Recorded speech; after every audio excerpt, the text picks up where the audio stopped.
Hello, wildlings. I'm your Creepsmith, and you found my Fear Forge. Lucky you. Today's story, in honor of the snake-schwacking saint himself, Banshee go Bragh, by MakRalston. The gent behind the bar hollered, "Sit anywhere you please," but Shannon didn't hear him. Rather, she couldn't hear him. It wasn't called the Clangy Clover for shits and giggles, but a group of drunkies and a roaring fire just beneath a window still being weaved in streaks of rainwater wasn't the reason why. Shannon couldn't hear at all. She was deaf, but she didn't need to be told to sit anywhere she pleased. She could do that all on her own. "You're a Yank, aren't you?" The gent behind the bar now wasn't. He was standing beside her at the little booth tucked just beneath the windowsill aside the fireplace. That fire had caught her attention with all its crackling and popping like a tiny fireworks show, and she didn't look up at him until the menu and napkins slid across her table. She made a face somewhere between a smile and a grimace and motioned with her hand as if she was writing on an invisible piece of paper that was floating in the air. The gent was confused at first, but reached into his apron and pulled out a measly green pen. She nodded fervently and took it, and on one of the napkins scribbled something. She turned it to face him. "I'm deaf." The gent raised two eyebrows and nodded down at her. "Can you read lips?" He said it like a tourist trying to talk to a native outside of their native tongue. Fortunately for him, she nodded. "By the luck of the Irish," he said, and pointed over to the sign labeled Specials, and smiled. It was certainly a special day for some, that being it was the Feast of St. Patrick, March 17th, and the list of the day's options reflected that. Corned beef, cabbage, coal cannon, box ties, and stew, all of which were typical there, yet for a Yank from the States it was just about as festive as having a leprechaun being shoved up your ass. Shannon took a quick glance at the sign and began jotting, and a moment later, the napkin read, plainly, "Stew." The gent nodded, but before he could turn around, she grabbed the napkin and wrote something else. "No onions, please." "We make it in a crock," he said, "so I can't go and give you no onion. Besides, who the feck doesn't like onion in their stew? That's a crock." She smiled up at him and nodded understandingly. "You still want it?" he asked. She made a knocking motion with her hand and nodded alongside it, and the gent meandered into the kitchen. Shannon sat silently, cleared her throat after a sharp cough, and looked about the place. Clearly, there was some kind of music playing. She couldn't damn well hear it, but the fella in the booth behind her was tapping his toe pretty heartily in 6/8 time. She smiled. A couple of guys were clinking their pints at the bar, a bearded one shuffling a deck of cards, and just behind him, a woman danced a soft jig. "Here's that stew," the gent said, setting it just before her on the table. "I tried me damnedest to get a scoop with no onion. Tell me how you like it." She pressed the fingers of one hand to her chin and lowered them down at him, the gesture for thanks, before lifting the spoon out of the bowl and swallowing a nip. It was nice and warm, much like the place that she'd found herself on such a cold, wintry night, and it was rather heavy on the potatoes, yet obviously she had expected as much. She grabbed the pen and napkin and wrote again. "It's good." "I thought you'd like it." The gent smiled, flashing a set of yellowed teeth. "It's me mammy's recipe." He was about to go on when a single shrill wail from just beyond the rain-spattered window brought him to silence. It was almost so faint that he couldn't hear it, but when the same scream, still muffled by the glass but clearly closer now, rang through the joint again, he froze. And though he could peer out into the night, he couldn't see anything. Shannon continued to look up at him, and with bewilderment lifted both of her hands from her chest, the single silver spoon still dangling from between her thumb and fingers like a cigar. He looked back from beyond the window, down at her, but couldn't speak. His heart, too, was thumping in 6/8 time, and he was about to ask if she had heard it, but he already knew her answer, and a quick glance around the place answered the second question in his mind. It's me, ma'am's recipe," he finished, spitting it out like the plague. He was about to walk away, but his knees grew weak, nearly buckling, so he sat down across from her at the booth and dug the scruff of his chin into his knuckles, which were worn and smelled of Guinness. The pub, which only seconds earlier had been coddled in the warmth of the crackling fire, was now as chilled as the night outside, at least to him. Now seated across from the man, Shannon stared the stranger dead in the eyes as she wrote something on the same dinner napkin, freshly smeared in beer broth and lipstick. "What's wrong?" The gent shook his head and looked around the place. Everyone was going about laughing and drinking and dancing as usual. No one else had heard the scream. "Shite," the gent said, hushed under his intoxicated breath. He turned back to face the woman, but his attention was drawn to the large clump of matted hair now floating in her stew. Something beneath it was bubbling, and the once gravy-brown color of the broth was now a deep red that reeked like rusted metal. He was about to gag just as the hair began to sink back into the contents of the bowl, and that's when the ghastly white face of a woman emerged from the bubbling broth, her mouth wide and filled with the same gurgling suds. She was screaming. Now, the gent was too. From around the pub, several glances were made in the man's direction. However, considering the occasion and the reputation of such a place as the Clangy Clover, a bit of hollering wasn't going to surprise anyone, aside from maybe a couple of tourists dressed all in green and sticking out like a sore thumb in the opposite corner. Men had died for wearing such a shade. Another glance down at the bowl and the face was gone, replaced once again with the woman's stew, still steaming. The woman, whom he'd later come to know as Shannon, hadn't noticed the entire ordeal, though her face was flushed off all its once inviting warm color as if she had. She was staring out through the hazy window, and if Irish eyes could smile, hers were most definitely shouting. When he saw that awful expression on her face, the gent lightly grasped her shoulder, and she jolted at the touch. "Gather yourself," he said. She puffed 4 rapid breaths, coughed into her sleeve, and placed her hand over her heart until she calmed. "Are you all right?" She nodded and grabbed the pen. "There's someone out there." "Who?" He was staring at her like he was shooting darts. She wrote, "A woman." "Was she screaming?" he asked. Shannon swallowed and lifted the pen again more hesitantly than before. "I don't know." "Why?" the gent asked. "She didn't have a head." The gent combed his scraggly gray hair with his hands, which were now trembling. He reached into his apron pocket again, the same one which had housed the little green pen, and pulled out a small bottle of Jameson. He chugged it. Meanwhile, as he did, the woman reached for her spoon. She had well lost her appetite, but she supposed there was some sort of comfort to be found in a hot meal. "Don't," the man said. She couldn't hear him, so he waved his hands at her, and when they locked eyes again, he said, "Don't." She grabbed the napkin and pointed. "Why?" "Onion," he croaked, and for a second was relieved by the sound of his own laughter until it turned into a fit of coughing. She wasn't laughing, though, and again she lifted the napkin. "Why?" "Why are you here?" Shannon stared at him silently and then lifted the napkin once more. This time she held it up for longer. "I can read," the man said. "I'll answer that when you answer me. Why are you here?" She took the napkin and, still looking at him, scribbled something. "Looking for someone." The gent attempted to suck whatever he could from the empty Jameson bottle and was only met with the fumes of a liquor ghost.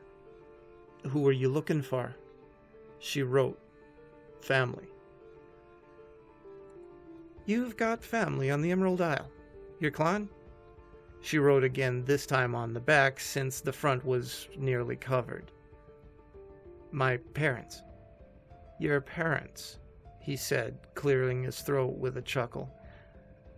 What are they doing in Ireland? She was already answering his question on the napkin, and as she wrote, she nearly choked from her own spit. She was sick, clearly, and that fair skin of hers, which he had assumed was from Irish blood, might have been another telltale sign of that. That's what I'm trying to find out.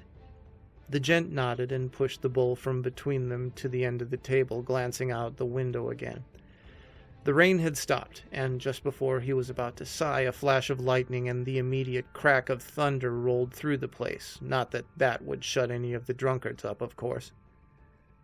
You an orphan? He asked, and the woman nodded. Well, what's your Christian name? She flipped over the napkin. Why? He stared at her. I just want to know, he finally said. Then, I'll tell you what I know. She wrote, Shannon. The gent bowed his head, leaned forward, and extended a still trembling hand. Daniel O'Brien. Call me Danny. She shook it, though somewhat hesitantly, as the man tightly gripped her hand in his. After he rested his arm along the table, he sighed and stroked his chin. You ever heard of the Banshee? He took the pen and napkin from her and wrote the word down. Banshee. She shook her head and pointed to the word still scribbled on the sheet just below his. Why? 'Cause you fucking asked. He chuckled, though his voice was robbed of any joy, and again the laughter ended in a harsh swell of hacking. Shannon nodded her head and continued. The Banshee's an Irish spirit. Me mammy told me the legend when I was a wee little one. She said that the Banshee's scream, if you heard it, meant that one of your clan was going to die. Shannon squinted but didn't do anything but sit there. She didn't need to write anything. Her face said it all. I know, Danny said, I know, but stop looking at me like that. Shannon blinked only once. Danny sighed, then he laughed. It was hoarse. I might be a wee bit drunk, he said through parted lips, but I'm not that drunk. There was silence between the two of them again, and now it was Shannon who was staring darts into the eyes of Danny. They were reddened, strained, dilated, and bulging with tired veins. He didn't say a word, yet those eyes spoke a million until it was his turn again. How do you know your parents were in Donnybrook? Shannon turned and peered out the window again, watching the post-rain fog crawl across the dewy glass. She looked at him and lifted the napkin, pointing to the word that he'd written earlier. Banshee. Oh, we'll get back to her, he nodded, patting the wooden table and still trembling, but calmer than before. Right now, we're talking about you. Still looking dead at him, Shannon slapped something onto the table between them. She lifted the flat palm of her hand and revealed a box of playing cards, inscribed with the name Emerald Isle. He lifted the box just as Shannon began jotting something else. His eyes began to swell as again he coughed, but that was not the reason why. On the side of the little white and green box, a string of letters plainly read, The Ormond Printing Company, Limited, Dublin, made in Ireland. Before he could comment, Shannon slid the napkin toward him. It said, This was my father's deck, a full set except for the 3 of clubs. It was made here in Dublin. I'd like to finally meet him and my mother. I'm sick. Danny smiled a shy grin, which was unbefitting of him given his brashness up until that point. He reached into his pocket, not the apron but his actual pants pocket, and pulled something out, smacking it against the table. He sighed, and that timid little smile vanished from his cheeks. He then lifted his trembling hand to reveal a 3 of clubs. Shannon instantly slapped him across the face. It was a knee-jerk reaction and was only followed by a sea of tears flowing out of her eyes. Danny was crying too, but that didn't stop him from speaking his mind, a once again familiar trait, most befitting of him. "I deserve that," he said, "but you didn't, Shani." Shannon, who was still choked up, pointed at the napkin now soaked in her own tears. The word, running with green ink, still read, "Why?" "I ask myself that every night," Danny said with a sniffle. "If I ever find an answer, I'll tell you." Shannon jotted something, biting her lip. She was afraid of the words she was inscribing into that paper. "Where's Mom?" All Danny could do was shake his head, and she knew right away what he meant. "That was the last time I had heard the Banshee. I begged the Lord that I'd never hear that cry again." After a slight moment, which, mind you, was still just as clangy as ever in the clover, he lifted the 3 of clubs and held it lightly between his pincers. His voice was stronger now. "You ever wonder why it's called the 3 of clubs?" he asked, tapping the shape beneath the number with his finger. "That is a shamrock." Shannon didn't respond. She wanted answers, not more questions. What had happened to her mother? Why'd they leave her? Was the Banshee going to kill her? And for some strange reason now, what's with the 3 of clubs? "Pretty funny when something's hidden in plain sight," Danny said, lowering his voice to a whisper, even though that didn't make any difference to his deaf daughter. "In the States, the Yanks call it the lads in black or some shite. Here in Erin, it's the club. Both because of this," he said, tapping the clover shape, "and 'cause if you tell a soul about it, they'll club your ass to death." Shannon shook her head in confusion.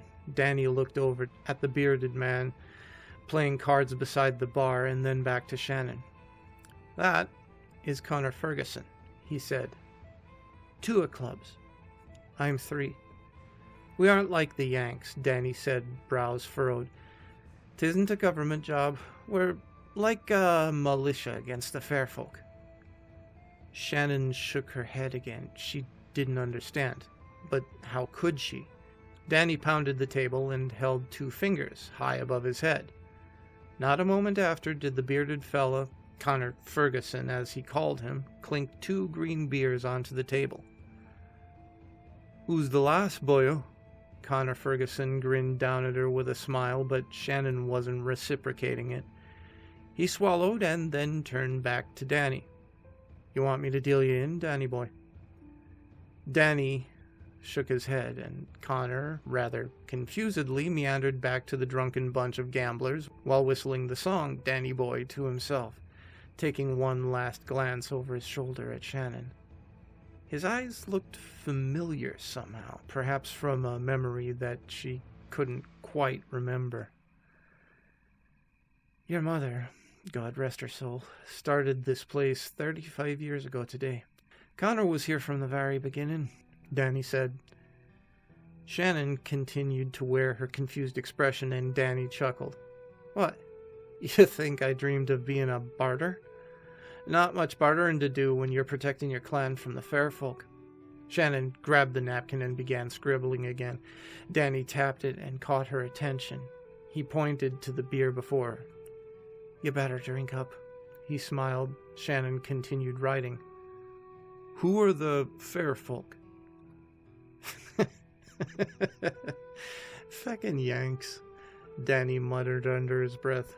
"The fair folk are the fairies."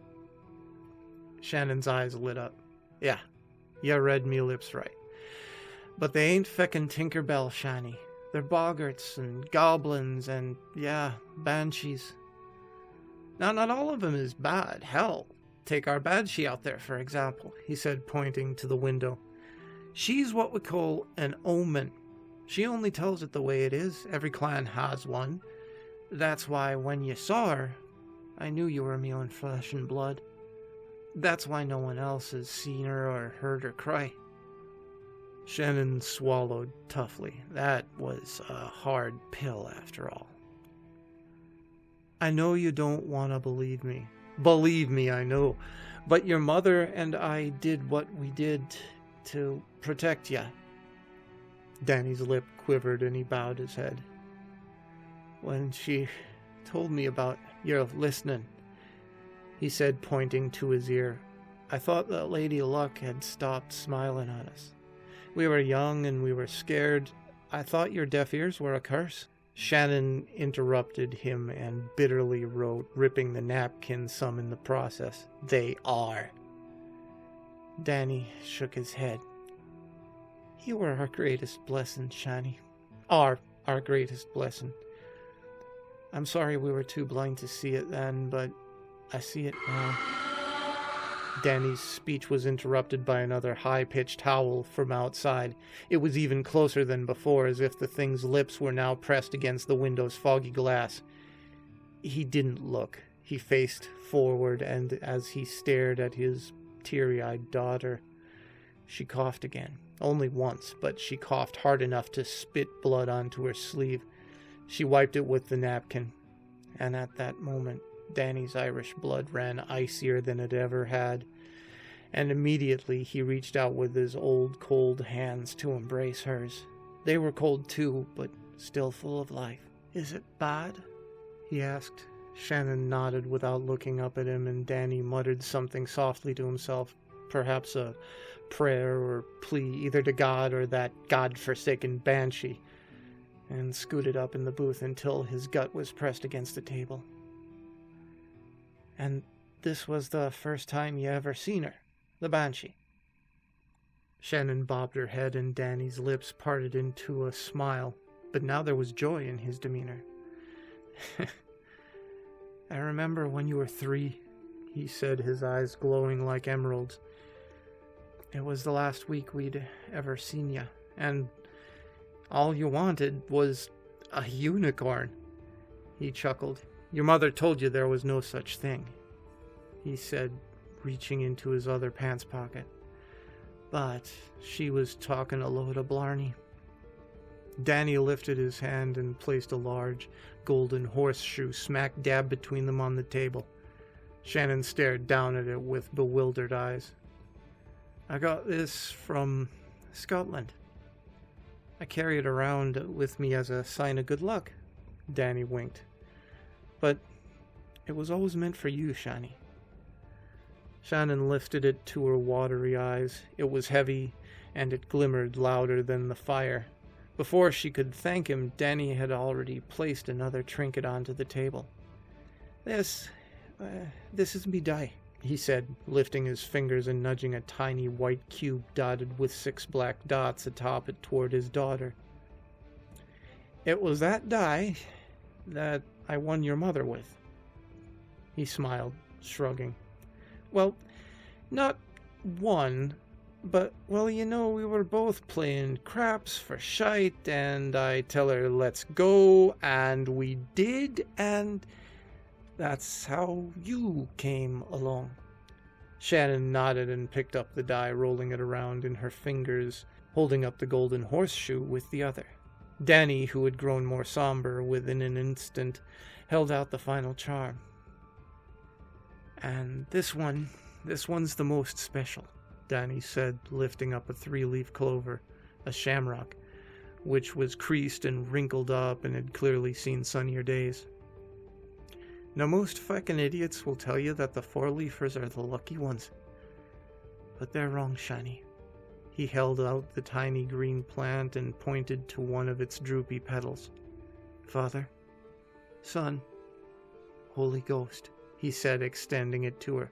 Patrick, rid the Emerald Isle of serpents, and God willing, we'll keep the other devils out.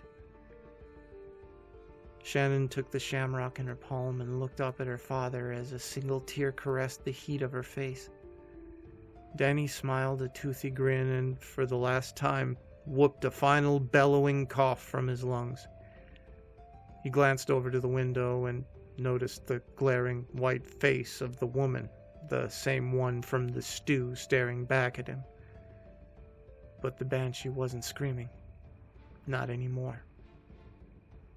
Danny looked back over to his daughter, pushed the lonesome 3 of clubs toward her from his side of the table, and said, tenderly and hushed, "Good luck, Shiny."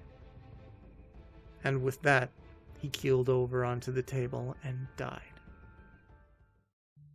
And that, ladies and gentlemen, is one of the reasons I have never liked surprises. Family's never quite what you expect. The supernatural's never quite what you expect. And if you're expecting the wrong thing, you may not survive it. Stay scary, my wildlings, and make the most of your nights.